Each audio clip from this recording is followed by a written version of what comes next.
Qatar imetangaza kwamba haishiriki katika juhudi zozote za upatanishaji wa moja kwa moja kati ya Marekani na Irani, ikibainisha kwamba inaunga mkono njia za kidiplomasia zinazolenga kukomesha vita, kulingana na msemaji wa Wizara ya Mambo ya Nje ya Qatar, Majid Al-Ansari.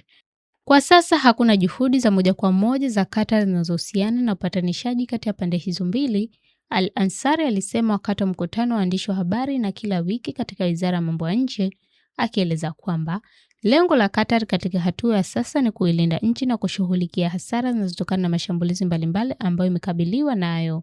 Alibainisha kwamba msimamo wa Qatar tangu siku ya kwanza ya vita umekuwa wazi kwamba vita hivi lazima vimalizike kwa njia za kidiplomasia, na huku ndio msimamo wetu kuhusu migogoro yetu duniani. Katika muktadha huu, Al-Ansari alisema kwamba mawasiliano na Irani kwa kawaida hutegemea misimamo na vitendo vyake, hasa kuhusu mashambulizi ambayo nchi za eneo hilo zimefanyiwa, akiongeza Iran lazima iamue jinsi inavyoweza kujenga upya uaminifu uliopotea kwa sababu ya mashambulizi yake dhidi ya uhuru wetu. Kuhusu uratibu kati ya Qatar na Marekani, alisema sisi ni washirika wa upande wa Marekani na tunafanya kazi kuwasiliana nao ili kuweka wazi taswira kamili, hasa kwa kuwa shambulio dhidi ya jimbo la Qatar limesababisha matokeo mabaya kwa uchumi wa Qatar. Katika suala hili, Al-Ansari alisema kwamba shambulio la vituo vya gesi huko Ras Laffan lilisababisha kupungua kwa uzalishaji kwa 17%, huku hasara zikifikia takriban dola milioni 100 kwa kipindi cha miaka 5, na shughuli za ukarabati zinaweza kuchukua muda sawa.